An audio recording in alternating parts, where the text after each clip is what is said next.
நிதானம் இல்லாமல் செய்கின்ற சில காரியங்கள் பெரிய வருத்தத்துக்கு உண்டாக்கும். செங்கிஸ்கான் என்று ஒரு அரசன் இருந்தான், பெரிய மாவீரன்.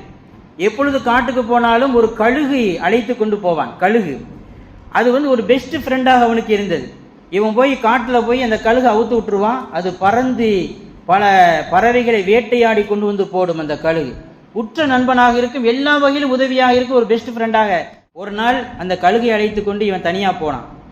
போய் காட்டில் கழுகை அவுத்து விட்டான். அது வேட்டையாட பறந்து போயிருச்சு.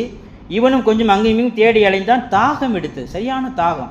கடைசியில் ஒரு வழியாக பல மணி நேரத்திற்கு பிறகு ஒரு இடத்துல தண்ணி கிடச்சிச்சு. ஒரு மலை அருவியிலிருந்து தண்ணி அப்படியே வழிஞ்சு ஓடி வந்து ஒரு பள்ளத்தில் அந்த தண்ணி கிடக்குங்க. அந்த தண்ணியை பார்த்த உடனே அந்த அவக்காட்சியில் ஆவலில் வேகமாக போய் பாத்திரத்தை எடுத்து தண்ணி எடுத்து குடிக்கலான்னு போன நேரத்தில் அந்த கழுகு எங்கிருந்தோ பறந்து வேகமாக வந்து பாத்திரத்தை தட்டி வீசியது. இவனுக்கு கோபம் வந்து விட்டது. சரி, ஏதோ தெரியாமல் பட்டிருக்கும் போல, ஏன்னா நம்முடைய பெஸ்ட் ஃப்ரெண்ட் அல்லவா, நமக்கு துரோகம் இழைக்காதே, நமக்கு துன்பம் கொடுக்காதே. மறுபடியும் அந்த பாத்திரத்தை கண்டு எடுத்து வந்து தண்ணீரை அள்ளி குடிக்க போகிற வினாடி மறுபடியும் கழுகு வந்து வேகமாக தட்டி விடுகிறது. 3 தடவை இப்படி நடந்தது.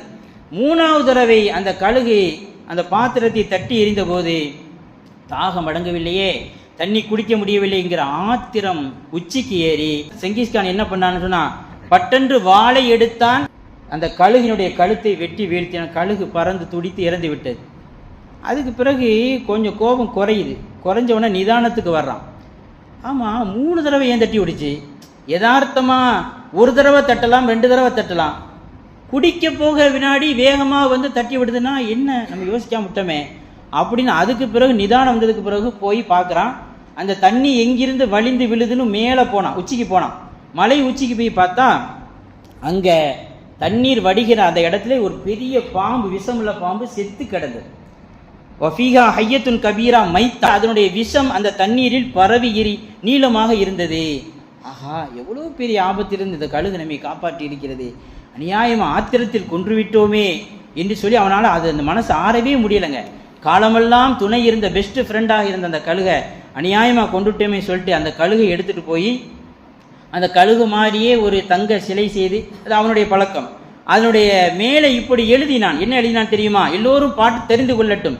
சதீகுக்க எபுக்கி சதீகக்க, நண்பன் தான் நண்பன் தான், வலவு ஃபஅல மாலா யூஜிபுக்க, உனக்கு பிடிக்காததை கூட சில பேர் செய்து விடலாம், ஆனால் நண்பனா நண்பேண்டா.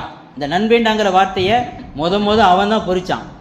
ஏன்னா ஒரு உண்மையான நண்பன் ஆபத்தில் நமக்கு காப்பாற்றுவான் அப்படிங்கிற அற்புதமான தத்துவத்தை தங்கத்தில் பொறித்தான் என்று வருகிறது. அதனால் என்ன விளங்குதுன்னா, ஆத்திரம் உச்சிக்கு போகும்போது நிதானம் தவறி விடுவோம், கவனம் இல்லாமல் நடந்து விடுவோம், பிறகு காலமெல்லாம் வருத்தப்படுவோம். அதனால்தான் ஆத்திரத்தை அடக்கினால் சுவனமும் கிடைக்கும், கவனமும் கிடைக்கும் என்பதை நாம் இந்த சரித்திரத்திலே பார்க்கிறோம்.